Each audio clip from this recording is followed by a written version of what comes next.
नमस्कार, मैं हूं अखिलेश पांडे और आप देख रहे हैं सी न्यूज़ भारत। वक्त हो चुका है न्यूज़ बुलेटिन का। इस बुलेटिन में हम जानेंगे कि कहां ब्लॉक प्रमुख का हुआ शपथ ग्रहण समारोह, कहां जिला मुख्यालय पर राष्ट्रपति, राज्यपाल और मुख्यमंत्री के भाषण का हुआ लाइव प्रसारण। साथ ही जानेंगे कि कहां विद्यालय में प्राथमिक शिक्षक संघ के ब्लॉक कार्यकारिणी का हुआ गठन। और भी ऐसी तमाम खबरों पर आई विस्तार से करते हैं चर्चा। अंबेडकर नगर कोतवाली क्षेत्र टांडा अनियंत्रित रूप से तेज रफ्तार बाइक की चपेट में आने से गंभीर रूप से घायल भाजपा नेता के भाई के प्रार्थना पत्र पर कोतवाली टांडा पुलिस ने गाड़ी मालिक के विरुद्ध सुसंगत धाराओं में मुकदमा पंजीकृत किया है। इस संबंध में टांडा कोतवाली प्रभारी निरीक्षक अमित प्रताप सिंह ने बताया कि मामले में मुकदमा पंजीकृत किया गया है, आवश्यक कार्यवाही की जाएगी। अंबेडकर नगर से सीनू संवाददाता अजय कुमार उपाध्याय की रिपोर्ट। देवरिया जनपद के बरहज विकास खंड में आज बरहज ब्लॉक प्रमुख का शपथ ग्रहण समारोह का आयोजन किया गया। आपको बता दें कि इसके पूर्व यहां से ब्लॉक प्रमुख उषा पासवान, जिन्होंने अपने पद से इस्तीफा दे दिया था, जिसके पास से नए ब्लॉक प्रमुख का चयन किया गया और ठीक जिसमें उत्तर प्रदेश प्रवक्ता सदर विधायक देवरिया शलभ मणि त्रिपाठी के साथ सांसद सलेमपुर रविंद्र कुशवाहा, सांसद बासगांव कमलेश पासवान व क्षेत्रीय विधायक दीपक मिश्रा साका मौजूद रहे। नवनियुक्त ब्लॉक प्रमुख को सभी मुख्य अतिथियों के द्वारा माल्य अर्पण कर उनके उज्जवल भविष्य की कामना की गई। वहीं मंच से बोलते हुए प्रदेश प्रवक्ता विधायक ने बताया कि विकासखंड में नवनियुक्त ब्लॉक प्रमुख सुभाष प्रसाद सरकार द्वारा चलाई जा रही योजनाओं का लाभ विकासखंड के सभी ग्राम सभाओं में पहुंचाने का कार्य करेंगे। भारतीय जनता पार्टी ने मैनपुरी में गरीब परिवार के बेटे को टिकट दिया है। उनकी लड़ाई एक वंशवादी पार्टी से है, वंशवादी कैंडिडेट से है और निश्चित तौर पे भारतीय जनता पार्टी बहुत प्रचंड बहुमत के साथ मैनपुरी का चुनाव जीतेगी। रामपुर में भी उपचुनाव होने जा रहा है, उसमें अब रामपुर में जिनको टिकट दिया आप उनको जानते ही हैं, वो तो हमेशा अन्याय के खिलाफ लड़ते रहे। जिनको टिकट दिया है वो आजम खान के आतंक के खिलाफ लड़ते रहे, तो निश्चित तौर पर उनको जनता का समर्थन हासिल है और वहाँ भी बहुत बड़े अंतर से हम चुनाव जीते। भारतीय जनता पार्टी को जाता है, भारतीय जनता पार्टी के विकास के संकल्प को जाता है। आपके मंच पे इतने बड़े बड़े जनप्रतिनिधि आए, बहुत सारे वादे करके गए। इस बार जो बदलाव हुआ है यहाँ के विकास खंड में, क्या अगली विकास कार्य के मुद्दे क्या होंगे? देखिए, विकास कार्य का मुद्दा जैसा कि हमने कहा, पहले अपने विकास परिसर को हम लोग सुदृढ़ करेंगे, अपने विकास परिसर को सुंदर बनाएंगे, विकासखंड परिसर सुंदर बनाएंगे और उसके अलावा ग्राम सभा सूचीवर मतलब उसको एक वो तैयार करके सभी ग्राम सभाओं में जहाँ जितने काम की आवश्यकता होगी उसके लिए एक एजेंडा तैयार किया जाएगा और हर ग्राम में विकास किया जाएगा और समाज के अंतिम व्यक्ति तक सरकार का लाभ पहुंचाने का कार्य हम लोग करेंगे। एक युवा है, युवा वर्ग से आ रहा है आप और राजनीतिक पकड़ अच्छी बना रहा है, युवाओं के लिए कुछ सोच है नहीं? देखिए, एक पुराना नारा है श्री रविंद्र सिंह जी का दिया हुआ, जिस ओर जवानी चलती है उस ओर जमाना चलता है। तो यहाँ के जो युवा वर्ग हैं, जो युवा हमारे भाई युवा साथी हैं, उन सबको लेकर हम लोग साथ चलेंगे और इस क्षेत्र के लिए, इस यहाँ की जनता के लिए, इस विकास खंड के लिए हम लोग आगे और मजबूती के साथ काम करेंगे। अगर आप देखेंगे हमारे क्षेत्र पंचायत सदस्यगण यहाँ जो खड़े हैं उसमें ज़्यादातर युवा हैं, क्योंकि अब लोगों को पता है कि एक युवा जो होता है वो ऊर्जा से उत्प्रोत होता है। एक युवा जो होता है उसके अंदर एक विकास का मॉडल होता है, एक उसके विचारधारा एक होती है। पहले की तुलना में अब देश की जो लिटरेसी रेट है, जो शिक्षित वर्ग वो बढ़ता जा रहा है। तो जो युवा है आज की डेट में 95% युवा शिक्षित है, तो जहाँ शिक्षा होती है वहीं विकास होता है। देवरिया से सीनू संवाददाता ज्ञानेंद्र नाथ मिश्रा की रिपोर्ट। आज धार जिला मुख्यालय के पीजी कॉलेज के एडिटोरियल हॉल में जनजाति विभाग के द्वारा बिरसा मुंडा जयंती पर गौरव दिवस मनाया गया। इस अवसर पर धार महू लोकसभा के सांसद चतर सिंह दरबार, धार जिला कलेक्टर प्रियंक मिश्रा व जिला पंचायत सीईओ उपस्थित थे। इस अवसर पर राष्ट्रपति द्रौपदी मुर्मू, मध्य प्रदेश के राज्यपाल मन्नू भाई पटेल व मध्य प्रदेश के मुख्यमंत्री शिवराज सिंह चौहान के भाषण का लाइव टेलीकास्ट भी किया गया।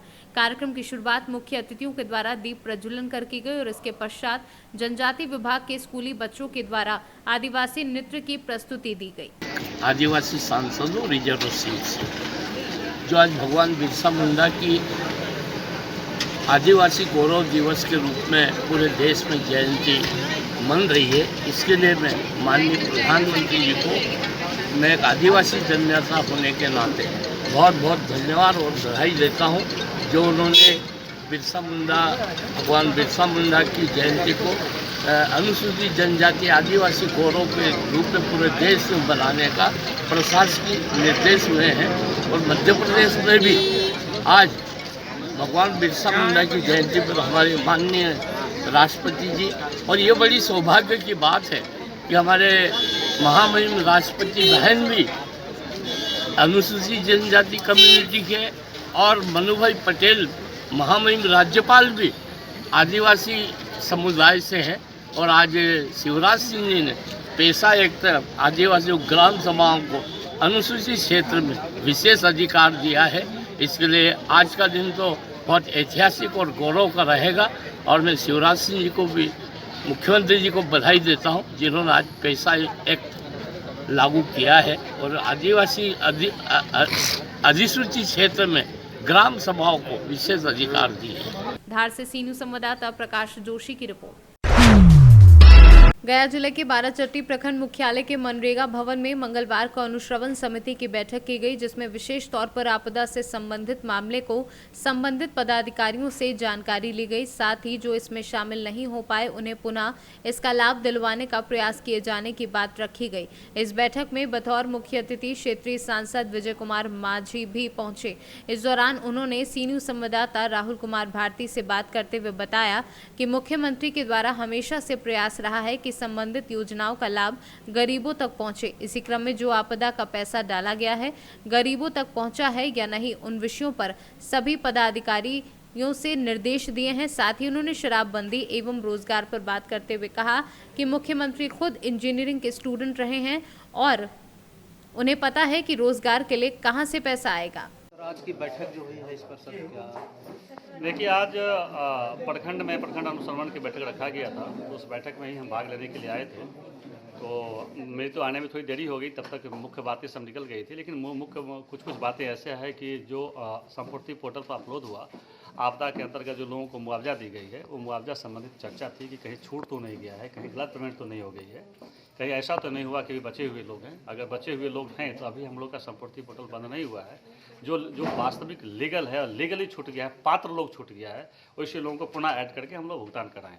और कहीं न खुदा न खास्ता एक आधा ऐसा केस भी हो सकता है कि गलत पेमेंट हो गया हो, ऐसी चर्चाएं हम लोग के सामने आ जाए तो उस पर कार्रवाई करते हुए उससे कमी। एक कभी महिला जो सेविका हैं उनका क्या सर मामला आ रहा था? नहीं, इनकी मामला, इनके कहना का संबंधित वार्ड सदस्य का कहना है कि इनके द्वारा, सेविका के द्वारा सर्वे ना कर उनके हस्बैंड के द्वारा सर्वे किया गया है। उनका आरोप है।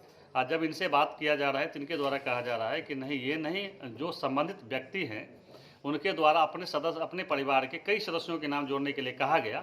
हमने ऐसा नहीं किया तो हमारे साथ मारपीट की, जिसके लिए हम थाना में एफआईआर दर्ज किए हैं। ये मामला जांच की है। 6-7 लोगों के गलत पेमेंट की चर्चाएं आ रही है, उसको हमने आज टीम गठित कर दी है। आज जांच करके आ जाएगा। अगर वास्तव में गलत पेमेंट हुआ होगा तो रिस्पॉन्सिबल पर निश्चित रूप से कार्रवाई होगी। साथ ही साथ जिन्होंने गलत पेमेंट लिया है उसकी रिकवरी भी होगी। प्रखंड का जो दौरा है, किस विषय पे आज बैठक हुई है? दौरा नहीं, ये निश्चित कार्यक्रम में किया गया है कि जो आपदा के द्वारा जो 3500 रुपये सभी को मिलना है, कुछ व्यक्ति छूट गए, उसी पर विचार विमर्श हो रहा है। बीज वितरण में माननीय मुख्यमंत्री जी का दिशा निर्देश है कि किसी परिवार को छूटे नहीं। उसी के तहत आज बैठक की गई। सभी जनप्रतिनिधि लोग शामिल हुए, प्रखंड विकास पदाधिकारी और CDPO और यहाँ के अंचल अधिकारी के जगह पर जो आए हैं, सभी लोग सहमति जताए और कोई परिवार छूटेगा नहीं, सबको उसका लाभ मिलेगा। टैक्स के द्वारा जो धान खरीद में अनियमितता होता है उसका भी यहाँ मुद्दा उठा है, उस पर क्या कहना चाहिए? उस पर भी अभी चर्चा हुई है। उस पर सभी जनप्रतिनिधि से और पैक्स अध्यक्ष और मुखिया सभी लोग को संयुक्त बैठक करके यहाँ के जो BCO बोले कि हम बैठक कराएंगे, 1-2 दिन के अंदर बैठक हो जाएगी। जहाँ पर दूरी है उसको दूरी को कम किया जाए। एक पॉलिटिकल सवाल है कि अभी तो महागठबंधन की सरकार में तेजस्वी यादव और नीतीश कुमार आ गए हैं, तो क्या लगता है कि PM उम्मीदवार मुख्य रूप से हैं नीतीश कुमार? हमारे नेता ही बोले कि हम कहीं पर PM को उम्मीदवार नहीं हैं, वो अपना काम में विश्वास रखते हैं और जो आगे होगा वो आगे देखा जाएगा। एक और सवाल लास्ट, जैसे कि PM अगर उम्मीदवार बनते हैं नीतीश कुमार तो मुख्यमंत्री कोई और बैठेगा, क्या लगता है कि बिहार में शराबबंदी अगली बार चालू होने की संभावना है? क्या कि जिस प्रकार से अभी शराबबंदी लागू होना ही कोसों दूर है, सब सवाल। एक बात अभी जिस प्रकार से नियुक्ति पत्र लगातार बांटा जा रहा है तो रोजगार के लिए, तो उसका फंडिंग कहाँ से आएगा अगर उसका आय का स्रोत नहीं बढ़ता है तो? तो ये जानते हैं आप लोग कि इंजीनियरिंग से करके नीतीश जी मुख्यमंत्री बने हैं। उनके पास सोशल इंजीनियरिंग है, हर चीज़ के बारे में जानकारी कि पैसा कहाँ से आएगा, और वही सोच के पैसा के साथ सबका वेतन भी मिल रहा है और रोज़गार भी मिल रहा है। काफ़ी संख्या में लोगों को जॉब बांटा जा रहा है और भारी माने 10 लाख से ऊपर संख्या, अंत संख्या का ये संख्या बहुत बड़े पैमाने पर रोजगार दिया जा रहा है। गया से सीनू संवाददाता राहुल नयन की रिपोर्ट। महाराजगंज विकासखंड बृजमनगंज के कंपोजिट विद्यालय बहादुरी बाजार में प्राथमिक शिक्षक संघ के ब्लॉक कार्यकारिणी का गठन किया गया, जिसमें ब्लॉक अध्यक्ष अलाउद्दीन खान को, ब्लॉक मंत्री अनूप कुमार को और वरिष्ठ ब्लॉक उपाध्यक्ष पंकज कुमार गुप्ता को निर्विरोध चुना गया। वहीं जिलाध्यक्ष केशव मणि त्रिपाठी ने अपने संबोधन में कहा कि शिक्षकों का उत्पीड़न बर्दाश्त नहीं किया जाएगा, इसलिए चुनाव के माध्यम से ब्लॉकों का गठन किया जा रहा है। शिक्षा उन्नयन संगोष्ठी से हम शिक्षक और शिक्षार्थी को, समाज को जोड़ने का काम करते हैं और हम इतना जरूर है कि अपने शिक्षकों के माध्यम से बच्चों के सर्वांगीण विकास के लिए, बच्चों के अधिगम स्तर की जानकारी के लिए, बच्चों के पुस्तकीय ज्ञान के लिए हम शिक्षक को प्रेरित करते हैं। सर, अभी बाल क्रीड़ा समाप्त हुआ है। बेसिक शिक्षा अधिकारी के द्वारा प्राथमिक विद्यालय के अध्यापकों के द्वारा 1,000 रुपया लिया गया है। आपके द्वारा क्या कदम उठाया गया? देखिए, बेसिक शिक्षा में जिस तरीके से बच्चों के अधिगम स्तर की जानकारी और उनके सर्वांगीण विकास के लिए शिक्षा जरूरी है, उसी तरीके से प्राथमिक बच्चों को खेल कूद भी जरूरी है। खेल कूद से केवल शारीरिक विकास ही नहीं बल्कि मानसिक विकास भी होता है, और जो है उसके बारे में तो हमको जानकारी नहीं है। बहुत गर्वान्वित हूँ, मुझे दूसरी बार लोगों ने अध्यक्ष चुना। अगर ब्लॉक में किसी भी अध्यापक का शोषण होता है तो आपके द्वारा क्या कदम होगा? निश्चित तौर पर मैं उसकी मदद करूंगा और शोषण होने से उसे पूरी तरह से बचाऊंगा, और जहां तक होगा कि शोषण होने ही न पाए, क्योंकि शिक्षक तो मेरा ही भाई है। लोगों को क्या संदेश देना चाहते हैं? मैं अपने ब्लॉक को अधिकारी से शोषण मुक्त बनाना चाहता हूं कि किसी भी अध्यापक का मेरे शोषण नहीं है। सर्वप्रथम मैं अपने समस्त सम्मानित शिक्षकों का हार्दिक अभिनंदन करना चाहता हूं कि उनके सहयोग से मैं दूसरी बार पुनः निर्वाचित हुआ हूं, इस ब्लॉक का मंत्री निर्वाचित हुआ हूं। और मैं अपने अध्यापकों से यही कहना चाहता हूं कि कहीं भी उनको हमारी अगर आवश्यकता पड़ती है, संगठन की आवश्यकता पड़ती है, तो वह हमेशा हमें याद कर सकते हैं। उनके सुख दुख में हमेशा हम लोग उपस्थित रहेंगे। महाराजगंज से सीनू संवाददाता महमूद आलम की रिपोर्ट। महिला के आत्महत्या केस में विवेचक द्वारा युवती का नाम निकालने पर मृतका का पुत्र ने पुलिस पर लगाया गंभीर आरोप। पुलिस पर गंभीर आरोप लगाते हुए कहा कि इस केस की जांचकर्ताओं ने आरोपी को गिरफ्तार कर उसे छेड़ दिया है और बाद में विवेचना के दौरान उसका नाम निकाल दिया गया है, जिसको लेकर एडीजी वाराणसी जोन को पत्र देकर विवेचक बदलने की गुहार लगा रहे हैं। बीते 8 सितंबर को संदिग्ध परिस्थितियों में एक महिला का शव फांसी के फंदे पर लटकता मिला था। पूरा मामला बलिया के नगर थाना क्षेत्र के सरियाव मनोवीर गांव का है। मामला ये है कि मेरी माता की, हमारे बड़े पापा, उनके परिवार पूरा मिलकर मेरी माता की हत्या कर दिए थे। हत्या कर उनको मुआकर फांसी में फंदे पर टांग दिए थे। और उसके बाद मैंने पुलिस पे आकर मैं अपना बयान दिया। बयान देने के बाद मैं बताया कि मेरी माता की इन लोगों ने, मेरे बड़े पापा, उनके लड़की और उनके काला पत्नी और उनके 2 लड़के मुआकर टांग दिए हैं। तो पुलिस ने हमारा पूरा बयान नहीं लिखा और अधूरा बयान लिखकर और उसमें 306 और 201 धारा लगा दिया। और उसके बाद मेरी मम्मी के मोबाइल के व्हाट्सएप से ऑडियो मिला जिसमें प्रताड़ित करने का, उसमें लड़की पूनम चौहान, उसकी माता तारा देवी और उनके लड़के श्याम सुंदर, शिव कुमार चौहान और सोमनाथ चौहान, इनका पूरा बयान उसमें मेरे माता जी कही है। किंतु झूना सिंह ने लड़की पूनम चौहान और उसमें तारा देवी का नाम निकाल दिया, पैसा लेकर निकाल दिया है। उन लोगों से पैसा लिया और इसीलिए उन दोनों, तो तारा देवी और पूनम चौहान का नाम विवेचना में से बाहर निकाल दिया है। लड़की का नाम निकाल दिया है। ऐसे थोड़े कोई लिखा, पैसा लिए झूना सिंह का नाम निकाल दिया है लड़की का। तो और इससे पहले गिरफ्तारी को हुई तो पूनम चौहान की और उसके माता का, तो पुलिस ने झूना सिंह ने उस लड़की को छोड़ दिया था और माता को। उच्च अधिकारी तक जाएंगे हम। यही चाहता हूँ कि पुनः दोबारा विवेचना किए जाए। इस विवेचना में गलत विवेचना किया गया है। मैं चाहता हूँ कि विवेचना में दोबारा किया जाए। बलिया से सीनू संवाददाता आनंद दुबे की रिपोर्ट।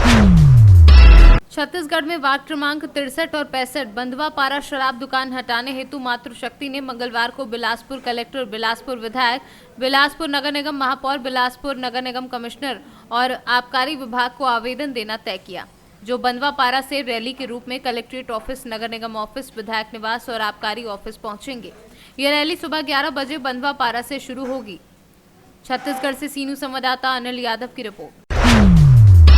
दुमका जिले के मसानजोड़ थाना परिसर में मंगलवार को मसानजोड़ थाना प्रभारी प्रफुल्ल कुमार महतो के नेतृत्व में बिरसा जयंती तथा राज्य स्थापना दिवस के शुभ अवसर पर कार्यक्रम का आयोजन किया गया।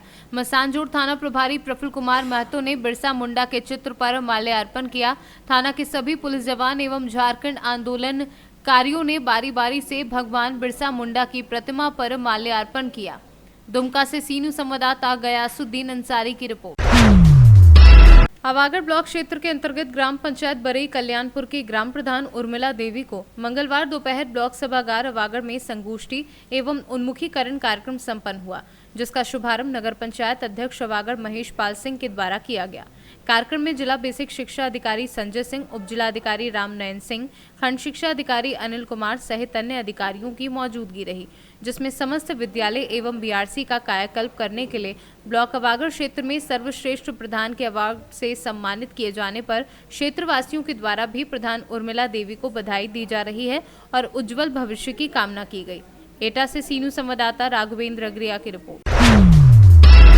भारत की कला संस्कृति को विदेशों में पहचान, एक विशिष्ट पहचान दिलाने वाले देश रत्न डॉक्टर राजेंद्र प्रसाद के बिहार में मिट्टी में उपजे अंतर्राष्ट्रीय रेत कलाकार मधुरेंद्र कुमार का सैंड आर्ट विश्व प्रसिद्ध हरिहर क्षेत्र सोनपुर मेला में एक बार फिर से रेत पर देखो मेरा देश की धमाकेदार कलाकृति धूम मचा दी है, जिसे देखकर हर कोई मोहित हो रहा है। कहा जाता है कि जहां चाह है वही रहा है। इसको चरितार्थ करते मधुरेंद्र, इनमें त्याग और समर्पण इतना है कि दिन रात कठिन परिश्रम कर, चाहे चिलचिलाती धूप हो या कपकपाती ठंड का कहर, हर मौसम में भी एक ठोस पहाड़ की भांति अडिग रह अपनी कला साधना में लीन रहते हैं और अपनी बेमिसाल कलाकारी का बेहतरीन नमूना पेश कर आए दिन देश दुनिया को नया पैगाम देने में जुटे रहते हैं। जब इनकी अंगुलियों की जादू चलती है तो रेत भी बोल उठती है। नमस्कार, मैं मधुरेंद्र कुमार, सैंड आर्टिस्ट, पूर्वी चंपारण। इस विश्व प्रसिद्ध सोनपुर मेले में आए हुए आप सभी श्रद्धालु अतिथियों का हार्दिक अभिनंदन एवं स्वागत करते हैं। देखो अपना देश सोनपुर मेला 2022, इस रेत कला को मैंने सैंड आर्ट के जरिए बनाया हूँ। खासकर मैं जिला प्रशासन सारण को धन्यवाद देता हूँ, जिन्होंने मुझे बुलाकर यह सैंड आर्ट निर्माण कार्य कराने का काम किए और अपने अतिथियों के स्वागत के लिए ये बहुत बड़ा सोनपुर मेला के इतिहास में ऐतिहासिक क्षण है। बहुत बहुत धन्यवाद। आप लोग भी मेला देखने आइए, एंजॉय करिए, झूमिए, नाचिए, गाइए। धन्यवाद। मुजफ्फरपुर से सीनू संवाददाता दीपक कुमार तिवारी की रिपोर्ट। फिलहाल के लिए इस न्यूज़ बुलेटिन में इतना ही। देश दुनिया की तमाम खबरों के लिए देखते रहें सी न्यूज़ भारत। हर खबर आपके साथ, आपके हाथ।